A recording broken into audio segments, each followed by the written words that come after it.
today because they are amazingly successful. I must say that David, how long have you been in the business? 7? Is it 9? Is it 9 years? He was number 1 in our company this year. And Not this year, definitely not this year. oh, excuse me. Okay, yeah, 21. The last the year. last one is 21. John is just amazing and has been in the business for 27 years. So this is a very loose format. We're going to do a lot of question and answer. Pick their brains. It can only be good. So I've actually. Well, wait a minute. The parts of their brains, you don't want. It's 31 years for me. Really? 30? So I think I forgot to fill out some board stuff. Why would you early on, age but, yourself? yeah.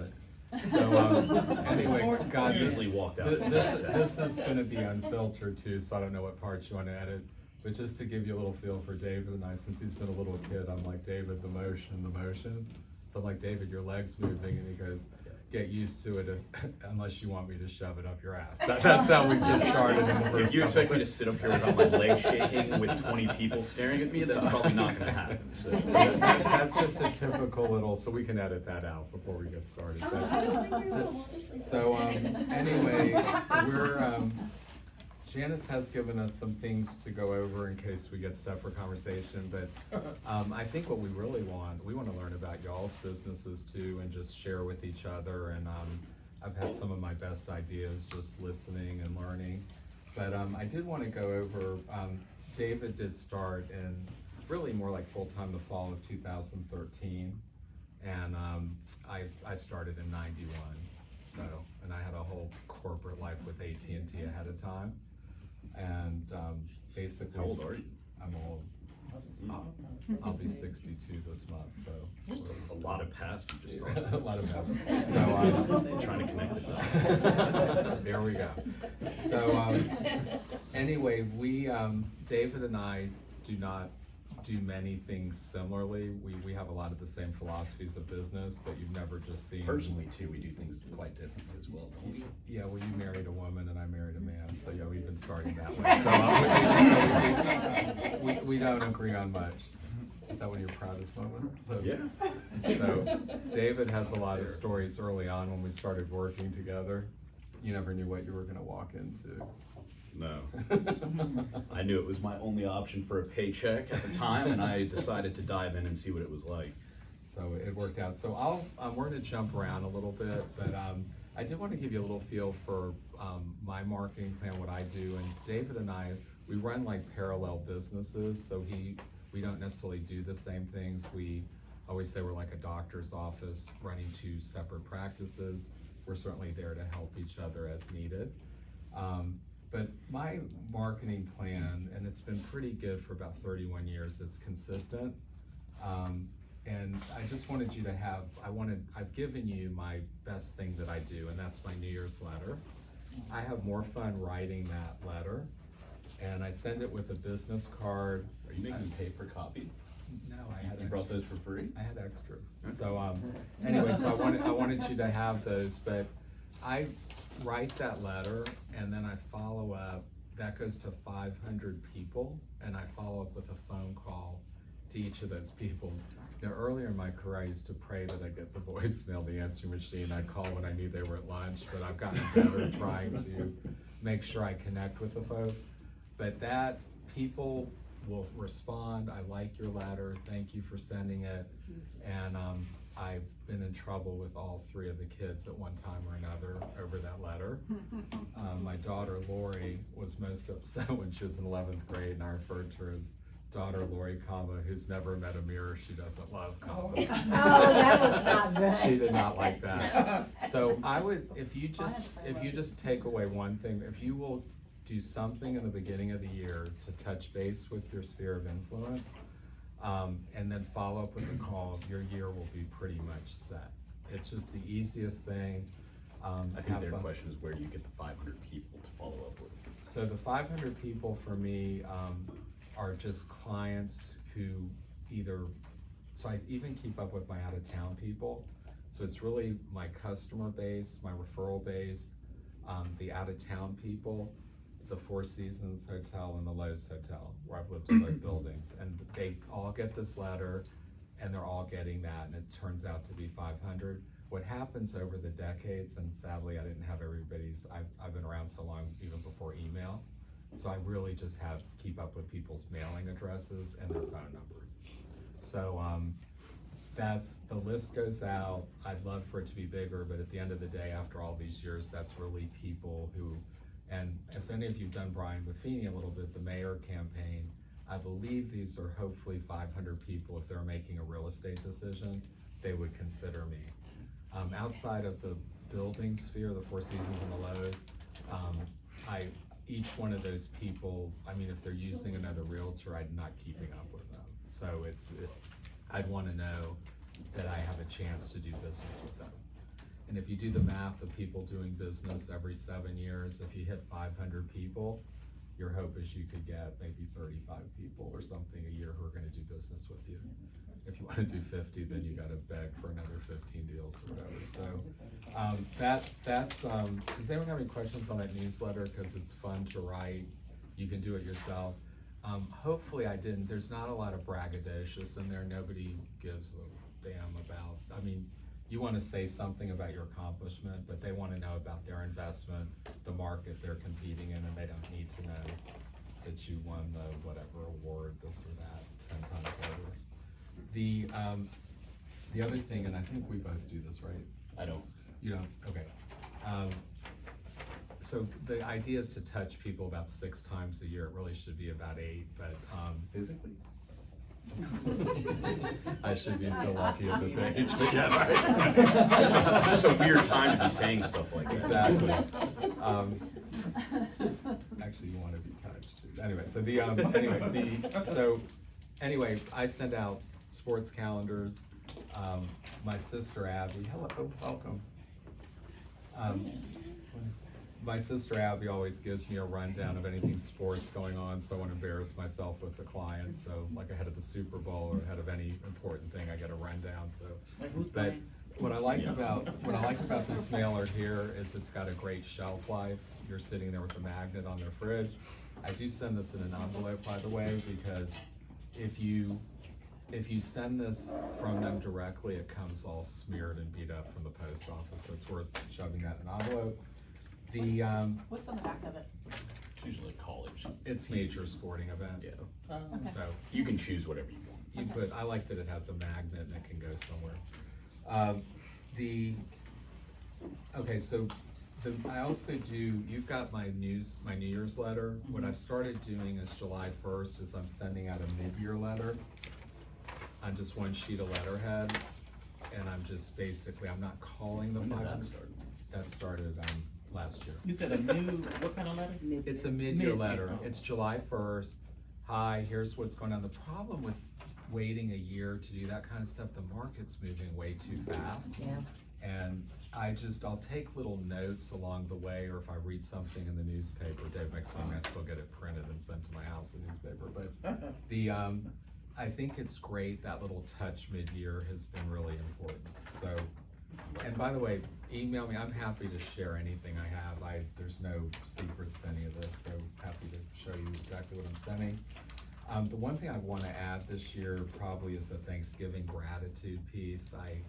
What I end up not doing is it's sort of expensive, and the New Year's letter is rather costly, so they're so close together. But I think some sort of touch with a little card or a little, just strictly gratitude based, not asking for just nothing with that. By the way, I'm sorry, I'm digressing here. When I make the New Year's phone call, I can almost do it in my sleep because I've done it so many times. But it'd be like, hey Vita, it's John Shapiro. How's your year going? I just want to know you to know that condo we bought together is doing really well. Things are selling quickly. Like I look a little bit at her market before I call. Would be happy to talk to you more about the market. And as always, Vita, I appreciate how great you've been to me over the years. If you know anyone looking to buy or sell, I sure appreciate you keeping me in mind. I like that. It's very, the only thing, it's the same one every year, so I have to shake it up a little bit, but I want it to be about their marketplace, what's going on. And I used to add a little bit, if I talk to them live, if I feel like they have another realtor or another relationship, I love to still be there, but I really want to focus on people who would use me to do business. So Carol, you actually taught me this, Carol Camber, you said one time you like everything on Facebook, I don't do anything other than Facebook, but I do try to keep up with my people I know, and I'll like or congratulate or You do never that. like any of my stuff. I love all your stuff.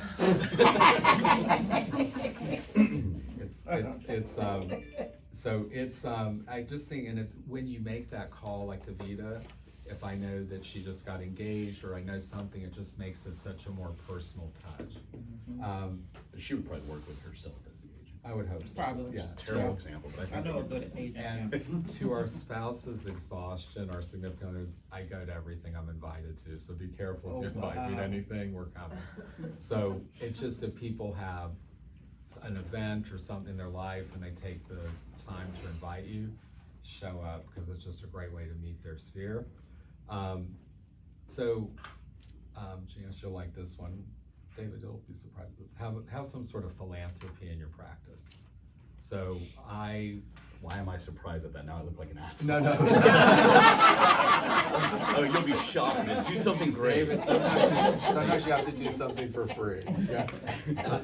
So David's, what he's thinking of at this moment is, I started doing our whole family for free back when I was in business, and now, without his consent, he's received. You were doing like $60,000 condos for like Grammy. Right, Like, exactly. this is a $1.3 million house Right. for my brother-in-law. So now David has inherited doing the family business for And they free suck. Like, without they're his the worst. consent. But family is the hardest money you never earn, it really is, terrible. So anyway, I don't mean a family philanthropy, but I do think it's nice if somebody is legitimately struggling, or they've lost their job, or they've lost, if you could just not, it doesn't have to be a lot, but just be conscious that maybe yearly, try to do a little something to make someone's life. We don't cut commissions at all, so this isn't about every deal being a philanthropy. But there could be a widow who lost her income and she can't afford to move if she doesn't get some, it just. So we'll put her on a payment plan. Actually, that lady she gave me a piece of jewelry, but anyway, I was it's kidding. no, Michael Ralph's mother. But anyway, so just try to think about that a little bit. I have to just tell you, as old Brian Buffini, what you give away in slices comes back at low. So just inspire me, hit me with an email and say, I remember that, and I took care of something, and just do it. I mean, do make them pay the FMLS fee, and don't lose money, but it'd be just a nice thing to do. This is like one of my pet peeves. If somebody sends me a referral, I'm on the phone with them immediately. I'm sending them a Starbucks card. I'm thanking them. I don't know about y'all, do you give business people like they don't ever thank you, they don't ever acknowledge That's the it? craziest thing ever. It is so rude. Yeah. So I think by the time they're done with the deal, maybe they feel like they work their ass off and they're having to give you 25%. People just have weird thought process. I don't know, but that's. just basic manners with that. So I always acknowledge, I call, I hope I'm good with that. Now here's So an. can I ask you a Yeah, question please. while you're talking about that? With regards to referrals, what, if somebody gives you a referral just before it turns into anything, I mean, you send them something? Yeah, hello Jim, thanks for sending me, Sue Smith, know that I'll take great care of her. Here's the gift of here's the gift of caffeine as a token of my appreciation, and a little Do you, Starbucks. do you do anything else other than that? After it Yeah, closes. why are you not flying out and meeting them in person? After it closes, I'll take the referral source and the client, and we'll all go out to dinner. I'll have them over to my house. COVID put a little pinch in all this, but I like to get everyone together and thank them. And I find when you're appreciative after you've made the money, it means so much more to people. It seems so much more sincere. And there's some people who just are not social, or they're socially awkward. Just give them a gift. So I have David entertain. No, and it's no. There's just some people they're not going to want to sit out and have a glass of wine or come to your home Sure. or anything Or like that. you may not want to sit out with them, no matter what the business coming in could be. You do So know me too well. There are so definitely yes, some clients where you'd rather not talk to them think ever you'd- again. I think you'd enjoy this Amazon gift card, and then that does it. So here's I call these annoyingly Johnisms, just things I've sort of figured out. So just very unimportantly, but like David hates my printed materials, but the sold in the Lowe's, just make sure they see my face with the recent sale. Of the Four Seasons building, I've had the luck of selling 15 homes in there, so I keep blanketing that. How many units are even in there? 16. Look, 16. Four Seasons has 100 Good units. enough. Really? Yeah, and the Lowe's has about 52. But the other day I'm riding the elevator and some lady's talking French because he's the realtor in the building. Like, is that not worth the postcards? Right. Do you do a unsolicited or just a No more just Jim sign? Clinton. I do it all, but the one thing, if I've done quite a few dumb things in my life, one is I moved out of the Four Seasons where I sold to go buy a town. Like, Did why anybody would, tell you that was a bad idea? I think you probably did, but so why Like would at you? the That was time a nice before it place happened. too. I know you were there. Why would you forgo, why would you move right out of your sphere of influence? So we immediately I feel moved like back you into literally a hit the peak there too and then moved. well, we did get an offer conversation. So anyway, if you're living in a great place where you have a sphere, just think about that before you leave it, because it's not the exact You wanna same. move back to East So Hampton? John, before you move on, when you send out those postcards, do you send them to your entire sphere or just the people in that building? So I send it just to the building, and I mentioned that I've lived there since 2018. Okay. So yeah, it's probably great. My own sphere, I just really do the mid-year letter, the calls, and what we talk. It's probably not a bad idea. So here's the little, just diverting into some Johnisms. One thing I think is, I think David Hutchins, you and I'll agree with this, is I find myself in these so I'm working with another agent, and actually Oliver, the one we're just talking about, I find him a little challenging. So when you're co-oping with a difficult agent, what we all want to do is go back to our client and go, oh my God, that guy's such a douchebag, or it's like so awful. I do that all the time and And- it backfires. And it big does, time. it creates so much work for you. So I actually fell into this again this week, but I'm trying to stop myself from that, because you create so much work by trying to, But you gain so much trust. you gain trust, but you create a lot of work when you're having to then manage. They start to get mad at the other agent. They want to dig in and back out of the deal, all this other stuff. So I really, keeping the relationships copacetic with the agent, the other agent, and keeping your client in a copacetic space is awesome. So that is sort of my little 10 points that I hit. I went through that quickly. Does anybody, I'm just curious, does anybody have anything they're willing to share, like that New Year's letter that you're doing? That's great. I love Brian Buffini. I had to acknowledge to myself I wasn't bringing little egg candy over at Easter and coming. I don't want anyone dropping at my house and dropping egg candy. So what if it's little candy, whatever they are. But is anybody, like, I just would love to have a few ideas come out of what's your New Year's letter that's worked, or does anybody have anything they'll share? Does anybody want to eat again? I do the stuff through the office. Yeah. That's automatic, because I'm not great at this. I'm great at going out to eat with people and. Oh, he doesn't do this either. He has people that do all this for him. People that go out. Is that what you're saying? Like you Well, don't yeah, have the well, time I don't have my people, okay? I am the people, so We- I just, I do a lot of this stuff automatically. I pay the office to do stuff. The office thing is well worth it. It I is. don't do it. I should. I'm doing something Do you different. see results? Can you tell when it goes out? Is it? Oh, yeah, they let you know. But no, do you They see send- results from the people receiving it? Oh, I get, they private message me or call me and go, I got your letter, and, you know, my aunt's gonna be moving. I mean, it works. It really does, because it's just a touch. It's not so much, I've figured out that it's not so much what you send, it's that you touch them, you know, Exactly. and they knew you were thinking about them, and, So I have but a lot of my outreach really is Facebook. It really is. I've made, You're having great results. from I it, have, right? I've My whole built my business is business on social media Facebook. as well. Yeah, yeah. talk about that a little, David. You do more of that than me. I am way more, I guess, I'm pretty laid back with my clients. Just in general, my whole business is like really keeping up with people and being real, like 100% real. Like, Absolutely. this agent did this, she's an idiot, but I'm working on this, blah, blah, blah. Like, my whole life is pretty much those conversations. I wear this at best. usually a t-shirt. Just not formal, I'm very informal, and all of my stuff is on social media. I've gotten probably all my clients from social media. I'm also at an age where like going out with these people is big, so most of my clients are drinking buddies and people who I've met at bars and stuff like that, and I don't do any of this, but I should. It has not come back to haunt me yet, but I think I'm probably getting close.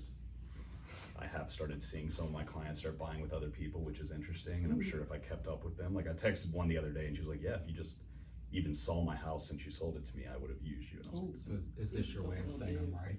well, I was gonna get into like what she was saying. No, not everybody wants to do this. It's a pain in the ass, and trust me, I worked with him for years, and it sucks. Like all Happy the Father's mailers. Day. I actually, his mom had Alzheimer's for years, and I was like, I think you gave her that with the mailers because she worked with him for that many years, and I was like, it is bad. So doing it through the office, that's what I'm getting at. Is everybody should probably be doing it. I mean, y'all, it is just seamless. Yeah.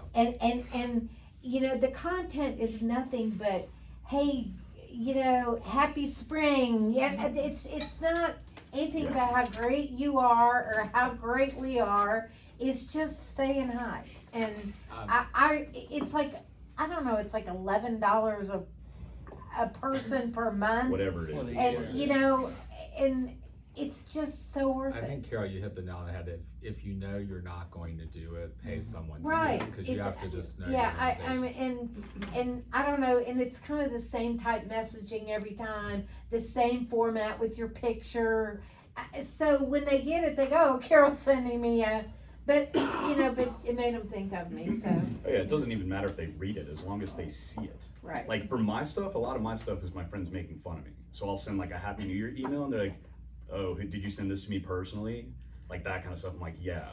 That's my whole business, is just joking around with my friends.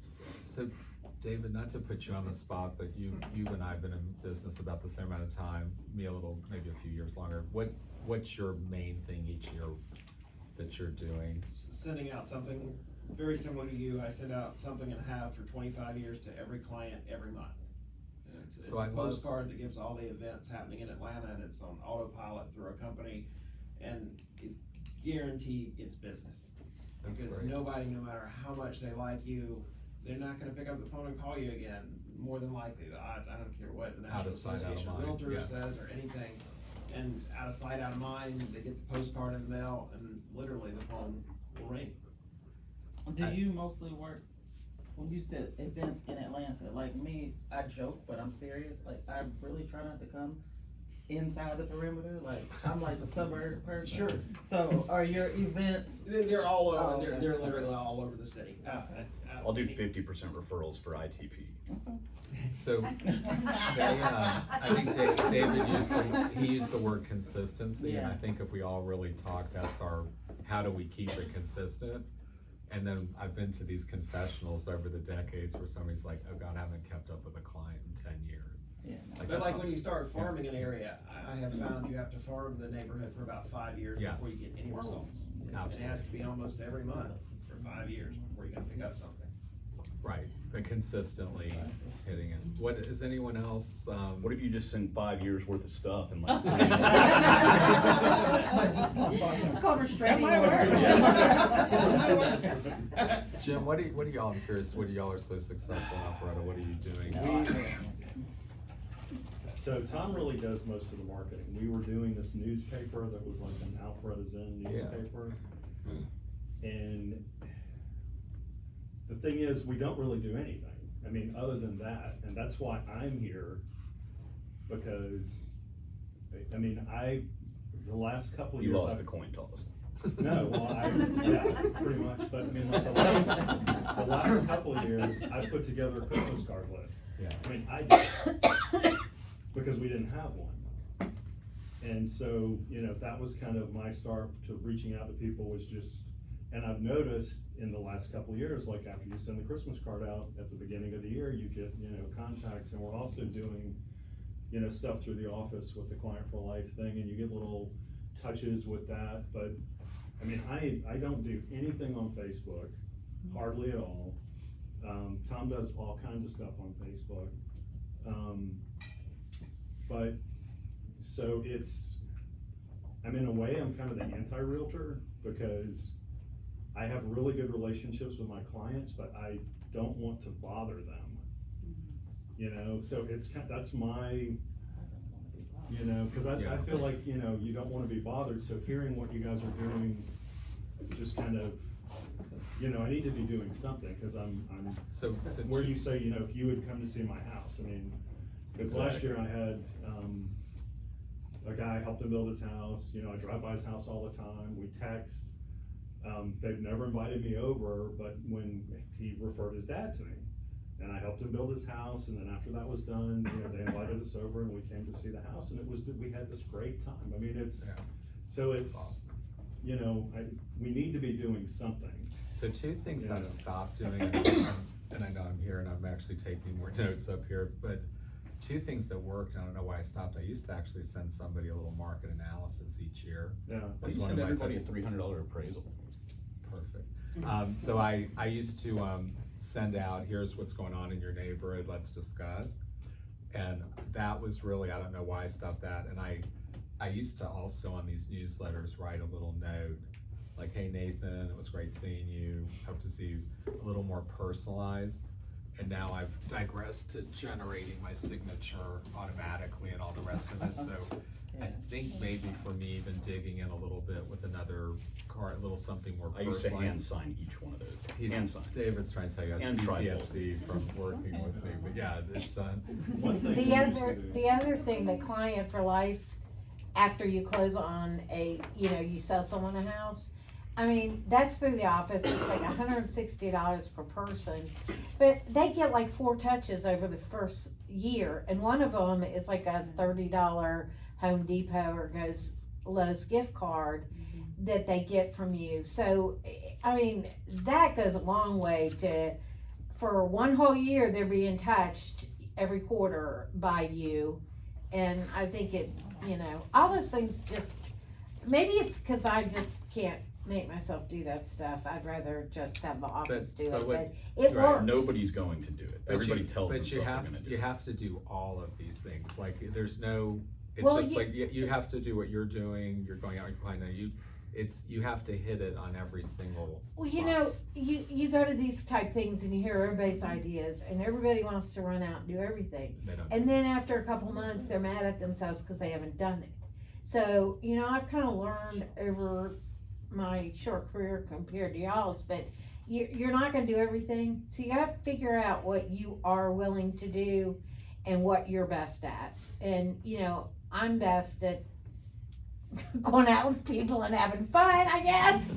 But, and letting the office handle the paperwork, all that stuff. But, No, that's- y'all ought to look into that, cause I think it works really great. Yeah, it does. So- I get texts from my clients that say, And they oh, like thank it. you so much For the gift card, You I guys know, so when they kind get of you." money in the mail, it's like, You're like, what gift card? no, I know what it is, I just So I didn't remember have to do Brian it. Buffini, like, I think we think in general, like, our clients, let's just say we have a really affluent person, and we wonder how excited they're gonna be about a $30 Lowe's card, or the Home Depot, or the Amazon. And I remember Brian Buffini saying, the person with money is the most excited about the gift card, cause nobody's doing anything for them, cause they have money. they have money. That's So- true. I've so- had people take pictures of what they Yeah, bought they're with so their excited. gift card. I Yeah. bought a plant stand at Lowe's with the gift card or whatever. So any of the newbies, Nathan, Oliver, you're not that, Yeah, I'm still inspire us with something, like, you're listening to all these people, what they've done for decades, as you've sifted through all of this, have you extrapolated anything that's you're working with, or? Yeah, I mean, well, so I heard you were working with Buffini. I know we got kind of, Oliver and I are both in the Buffini class. Oh, he's over, fantastic. Yeah, this next couple weeks, and no, it's been really good. I think just taking bits and pieces of like the social media side that David does. I've seen a lot of things he's done on Yeah. Facebook, love it, and then just your personal connections and trying to keep that in mind, because I'm kind of on the same front as Carol here. It's like, okay, well, I know I need to be out doing all these things, mailers, and what's the best use of my time, my money, like, so that's kind of where my business is at, and not saying no to anything, always trying to get out there and talk with everybody I can, and if I'm invited to events, like you said, always go if you can, because worst case scenario, you meet new people. So Yeah, what David's done, especially for those of us who've been around since dirt, you remember Gene Roberts, the hair? Oh, yeah.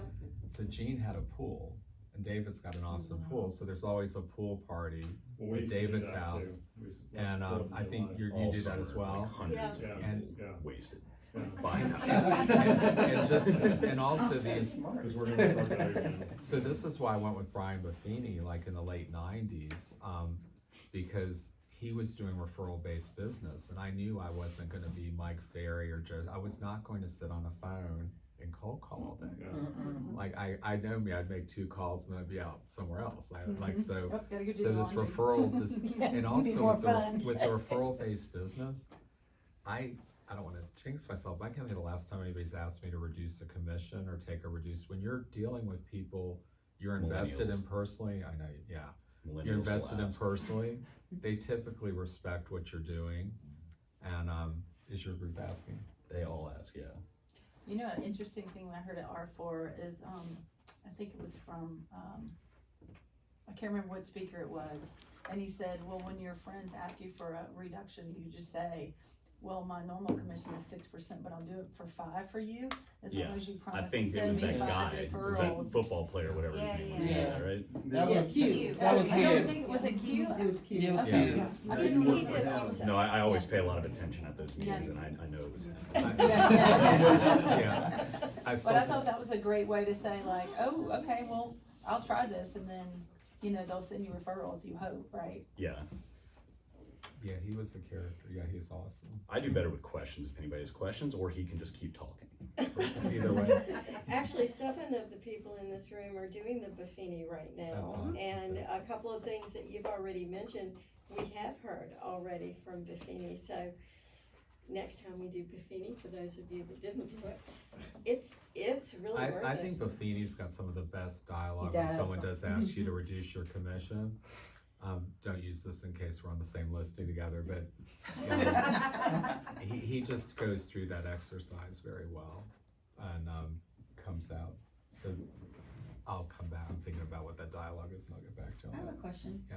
So, when you have a business that kind of is like a well-oiled machine, you've been doing it for a long time and it's producing referrals, do you still have like a business plan? Or do you have like, you know, kind of your own mission statement? Or what do you do for like a listing appointment? Cause I guess my thing is I came from a brokerage where I started my career and everything was just kind of like neat and packaged, and I had a whole thing where I went and did my spiel, and I'm starting to find that since I've been at Remax, most of my business is referral, which is great, and most people, like, they just wanna know the number, right? That's what, they wanna know, what do I need to do, and what's my number? But Me I and him still, are split on this, so We're this is a totally great different. question. Yeah. okay, but I feel like for me, I still need something to focus, because I don't come from an entrepreneurial background, and so this whole thing, like, this is my business, this is my whatever, I feel like I'm flying by the seat of my pants all the time, and do you have structure, I guess, is what I'm. By the way, let me digress one second, we love this topic, you're on. So when Buffini, when you're asked to reduce your commission, I think the response basically is, I'm here protecting your financial interests. And if I'm going to be giving away my money so quickly, you might have the thought that I'd be also giving yours away even quicker. So I want you to know I respect what I do and what I'm earning, and know that I will be very protective of your financial interests too, and it ends right there. They fire me, no, it ends.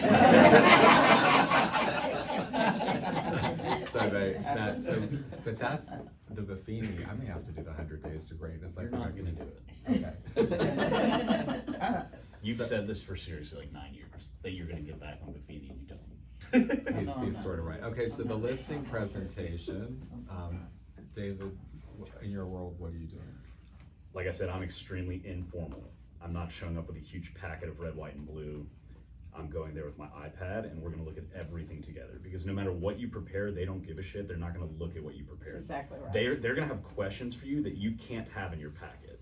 So basically, I'll pull out the iPad and be like, great question. You know what, your question made me think of another one. Let's see how many of these, like how long they've been on the market, what didn't work, what was withdrawn, what was expired. So that by the time I leave, we're usually on the same page with pricing. I don't do pre-listing appraisals. John does every single listing, pre-listing appraisals. That's about it. And the way that I keep up with my clients, which is really like my entire business, it's very, very simple. Like if somebody calls me, I have this app called Notability, and all I do, like some stuff on here, my whole thing is efficiency. So like, for example, when somebody goes under contract and I need them to turn in earnest money, I just copy and paste this to them. And it says, and it's very informal, hey, my office collects earnest money through an online portal. The website is blah, blah, blah. You can click the red earnest money tab and it will ask you your banking information, etc. It may ask for my name or property address. You can abbreviate as needed. Like just trying to make it seem like I actually sent it. Anyway, then it says the amount of earnest money is blank, and I fill that in. I have sent the blank before. But anyway, what I'm getting at, this whole app is just, I mean, this is all my stuff. So like up here, friends and family, you know, house projects. So I'm extremely handy. So something I do actually, and my clients all use this, and I know Connie hates it because it's a huge liability, but I do handyman work at a lot of my clients' houses. It's like electrical, plumbing, I do not hear that. yeah, so I do. I always call my clients, especially in this market when they're getting these appraisals and they are like, oh my God, this is like $5,000 worth of shit. What do I do? I'm like, go through with it. Let's figure out what's really important. I'll come over after closing and I'll take care of that. And I actually do. So like a quarter of my week is usually doing some sort of handyman work at my clients' houses. It is. That part out of the. Yeah. I got some deck work. There's a couple of us. Yeah, good. So like, you know, for example, I've got, just always trying to do random things, but the main point of this, and I'm getting off topic, was here is my list of anybody who has texted me or called me, or if somebody's sister or mom was like, hey, I'm gonna refer this person to you. They go on this list. This list I don't fuck around with. This list is like my everyday, I'm going through this list and I'm keeping up with it. So That's a what- notability? yeah. So what I do is I write their name, and if they're on the phone with me and they talk for 30 minutes and they're like, hey, here's what I'm looking for, we know that there's only probably like 3 things that we needed to hear out of that 30-minute conversation. So now we know their budget is this, they need this many bedrooms, and we'll see what the market can deliver to them. So I'll put that in my notes. I'll also put in here, like this person's under contract, it's their listing. I'm taking, you know, it's a builder who's paying me 2% instead of 3%, which is lovely.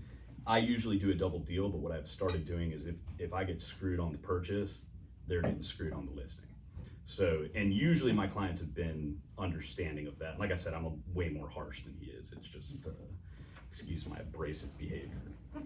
So yeah, so like on here, I mean, I've had some people on here for like upwards of 5 or 6 years, and I do still follow up with them at least once a month.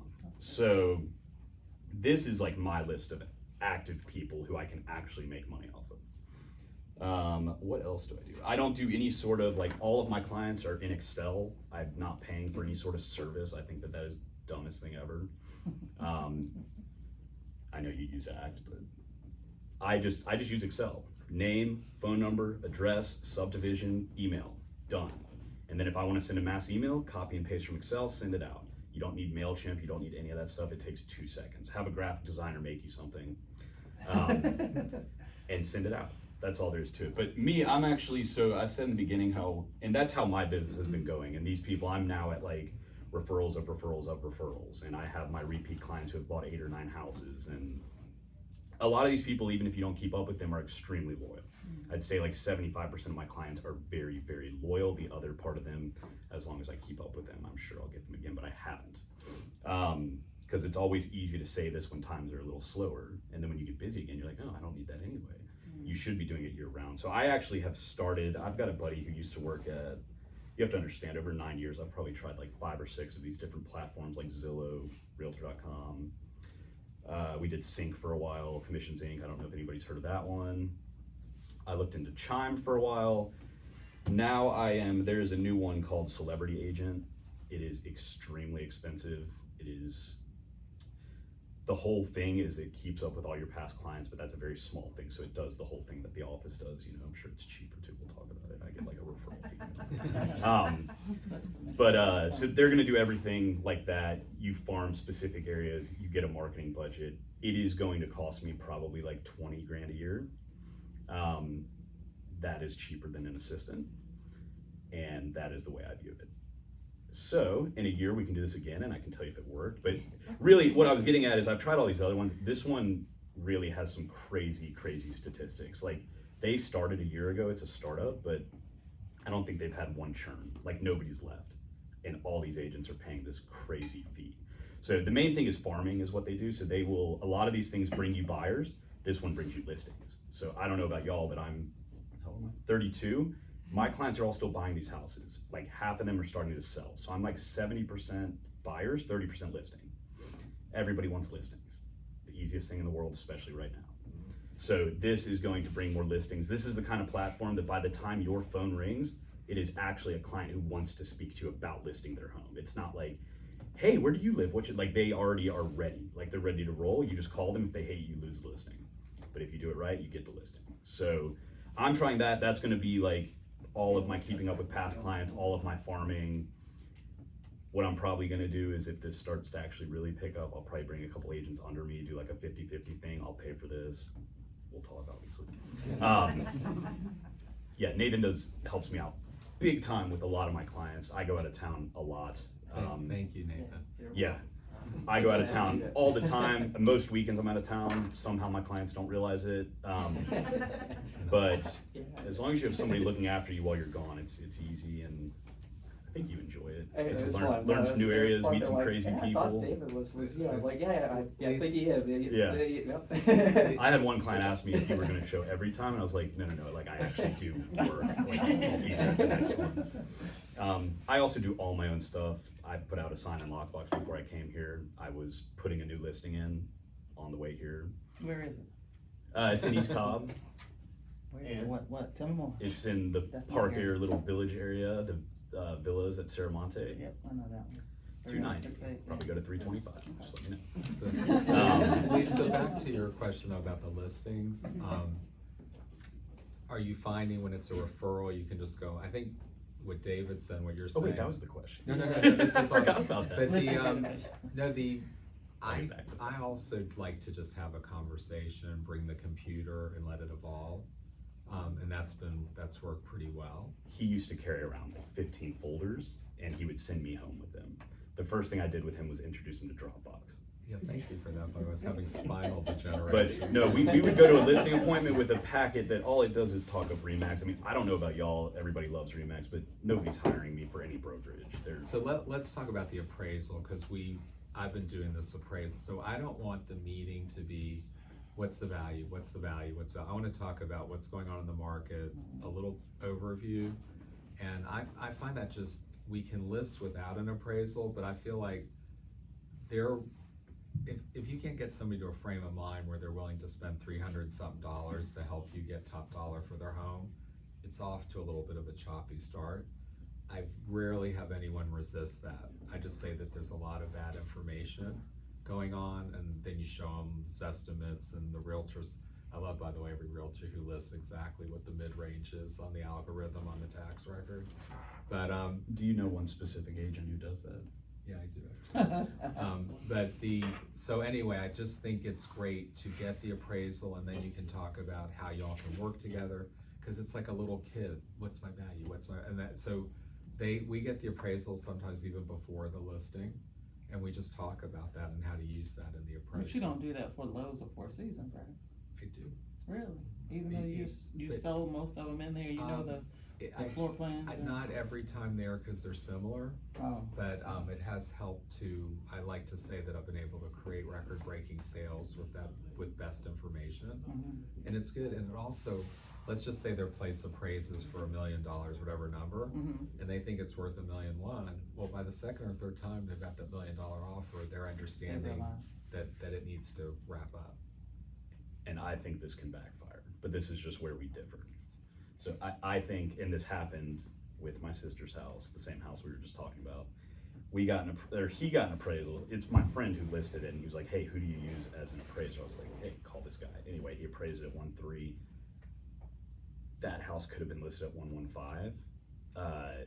Anyway, the seller was set on 1.3, like completely set. We ended up getting it for like 1.28, but completely backfired in that scenario, because if we were not in this market, that could have actually hurt them. Like they could have sat on the market for a long time. So I differ with that, but it has worked very well for him, and I know a lot of agents do it. So you get the seller to pick up the phone, they schedule the yeah. appraiser. So here's why, and could I live past the $300? Probably not. No, but no, I don't think they have any value in it if they're not paying for it. If you just come and provide your appraiser's appraisal, they're not, but if they're talk to the appraiser, they're invested, they're paying.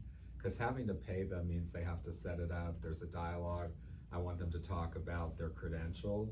It's such a great meeting of the minds of how you're gonna work together in fact. But you do word it as an option, don't you? Oh, yeah. Yeah, because I have lost a listing. I used to do this, and I have lost a listing being like, yeah, you kind of have to get. I was a little- Like, I well, this have- person said we didn't, so we hired them. I have lost before being a little too rigid with that, go figure, but it's, if they don't wanna do it, I'll work past it.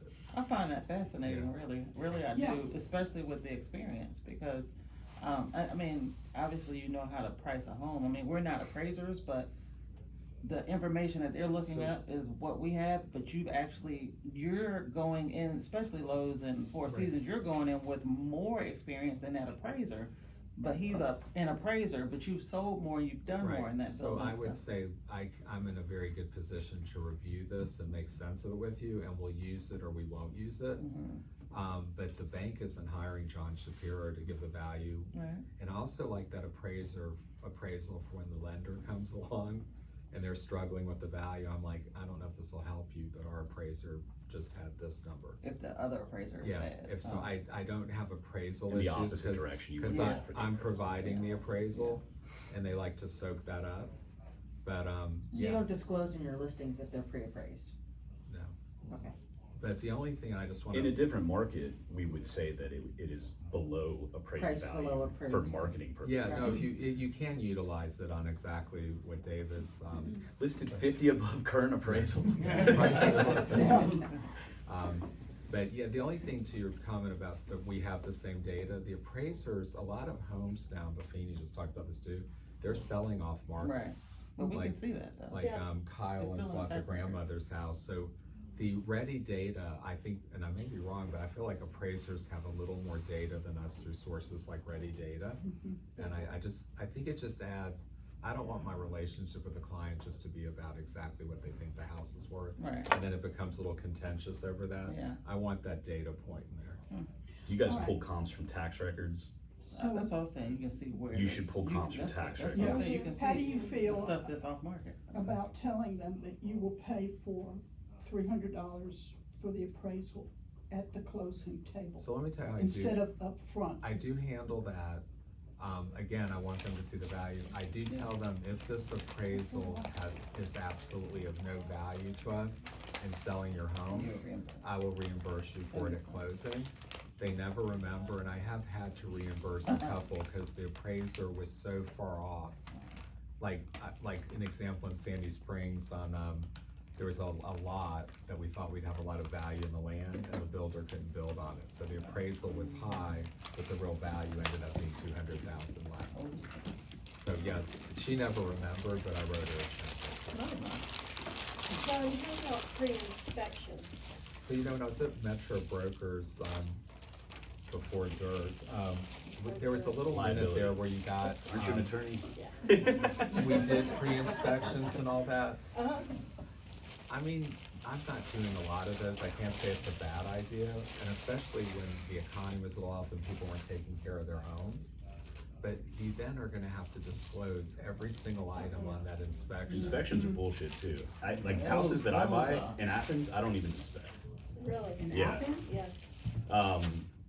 Inspections, the reason I wouldn't do that to answer your question is because if you get 3 different inspections, you know you're gonna have 2 regardless. Like no buyer is taking your inspection, but you do an inspection, 2 different inspectors are gonna find completely different things. Yep.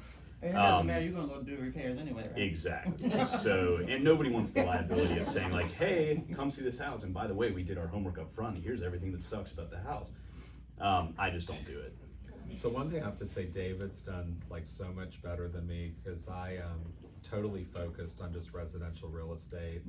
Got to hit some pretty good numbers early on, and but David understood how to do diversified sources of income. So if I had a financial obligation, I'd be like, I'll just sell another house. I'll just sell another house. Well, 2,000 houses, you just sell. So David understood like early on. So I think he's got about 9 investment properties right now, and he's learned. So when you have 10, so is that including your primary house? No, that would be 11. Okay. We'll talk about leverage. No, but he understood that. So if like right now, some of us, I mean, my year is not exactly where I want it right now. So just to know you've got diversified sources, because the biggest stress, and again, got on the Feeney-a-thon today, but financial stress actually, they did studies, it actually affects you more than fit. In other words, even having a cancer, like not being able to meet your pay, all of that kind of stuff is so stressful.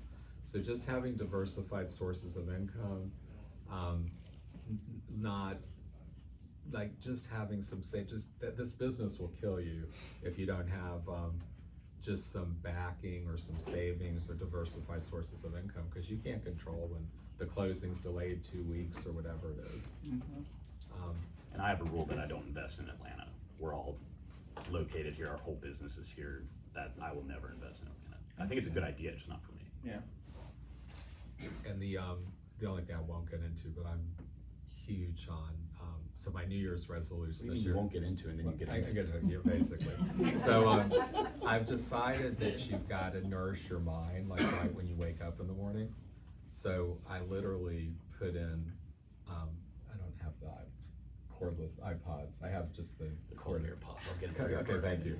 So I literally shove something in my ear first thing. No, I have ear things. I just don't have cords. Positive Just this affirmations. one. Anyway, so I put that in right in the morning. So I walk the dog, I feed the dog. You walk the I dog don't- with cords?